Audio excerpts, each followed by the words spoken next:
The main character in the article A Good Deal, Privatisation of Global Logistic Properties is obviously Global Logistic Properties. Global Logistic Properties was established on August 28, 2007 and it's headquartered in Singapore. Global Logistic Properties is a leading developer and operator of logistic facilities. Global Logistic Properties develops, markets, and rents out office buildings as well as warehouse center. Besides being the developer and operator of logistic facilities, GLP also involved in real estate, infrastructure, finance, and other related technologies. GLP was founded by Ming Mei as well as Jeffrey Schwartz. Global Logistic Properties' main markets are China, Japan, as well as Brazil. Government of Singapore Investment Corporation (GIC) stepped into from Global Logistic Property (GLP) management to undertake a strategic review of its available options to enhance shareholder values. But unfortunately, the performance check were quite poorly, so that GIC alerted the market to the possibilities of GLP stock being underpriced. This situation led to the formation of special committees headed by GLP's chairman, Richard Dawes.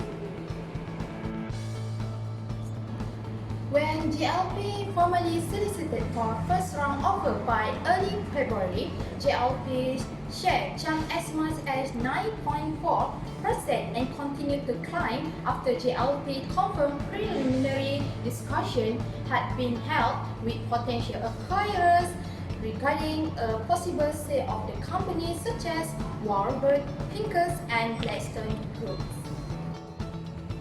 At last, they are pulled out because they are dealing with the Chinese consortium that includes the company's Chief Executive Officer of CLP.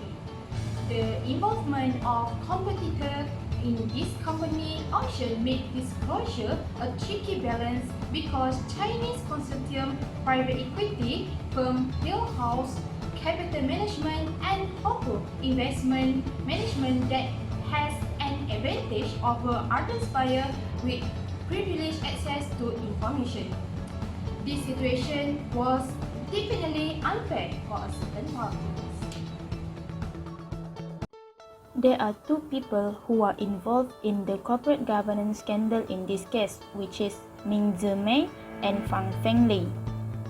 Ming Mei is the CEO of the GLP, which is said to be the greatest source of the controversy of this case because his own company was involved in the Chinese consortium. Ming Mei participated in the buyout and gave him the most inside knowledge in the running business and privileged access to the information. His position as the CEO gives him the possibility to influence the other board members. Further complaints were made by other bidders regarding their inability to secure financing from the bank due to the bank's prior commitment with Ming Mei. Not only that, Ming Mei also took up stakes in 4 Chinese startups that GLP invested in. It was revealed that GLP has chosen to take a stake in or engage in business bringing potential benefit to mainland companies that already have received funding from Eastern Belt Venture Capital. Next is Fang Fenglei. Fang Fenglei is a non-executive director at GLP. He is the founder and the chairman of Hopu Investment Management Company Limited, which was also a part of Nesta Investment Holdings. Hopu Investment Management Company Limited operates as a private equity company that mainly offers investment management and related service in China, which was founded in 2007. This company is said to be having the advantages over other bidders as Fang Fenglei is the chairman of Hopu and one of the non-executive directors of GLP, so he can get more information from the GLP. Further, Fang's close relationship with GLP started much earlier. Hopu was said to have previously granted significant personal benefits to GLP's co-founders.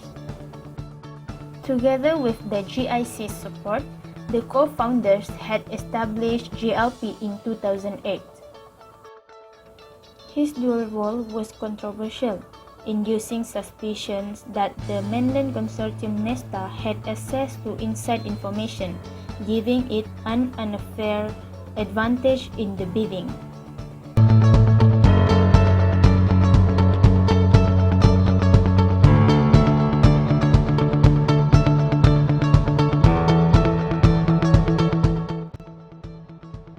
Due to insider information, many people will be affected.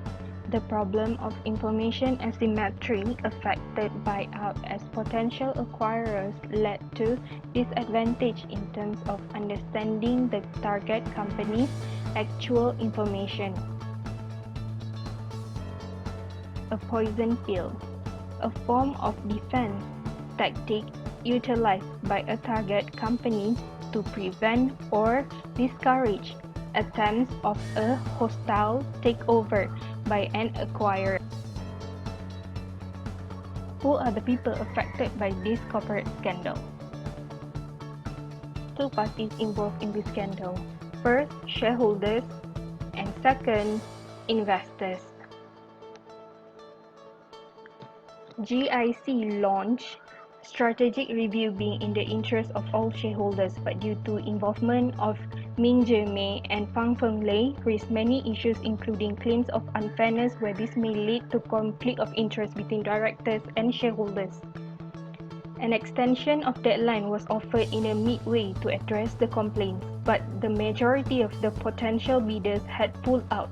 The potential bidders believed that the ties between GLP and the consortium led by GLP CEO Mei and Hopu would render their submission pointless. List of potential investor or bidder: Warburg Pincus, Blackstone Group, Ping An Insurance Group, Alibaba Group Holdings Limited, and JD.com. The lesson learned from the corporate scandal. First, a poison pill, an ineffective management buyout. The ability for a potential acquirer to realize the full value of the group, making the 2014 sale effectively a poison pill. Hopu provided financing to Mei for his personal purchase of 46.7 million shares in the China unit, worth approximately $51 million then. The process is the most unprofessional and not fair for the corporate. Second, a hidden friendship means it is impossible to sit at both sides of the table and say that you are impartial. An invisible helping hand are involved between three individuals in the buyout.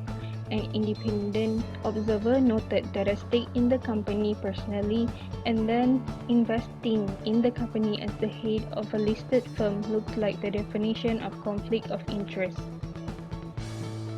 Last but not least, a last-ditch effort. The important documents creeping in slowly and missing important details led to GIC stepping in and providing stricter vetting of GLP operation. The potential bidder believed that the ties between GLP and the consortium led by GLP CEO Mei and Hopu would render their submission pointless. They further questioned their ability to control GLP subsequent to taking control. Hence, GLP suitors eventually dwindled to two, Nesta and Warburg.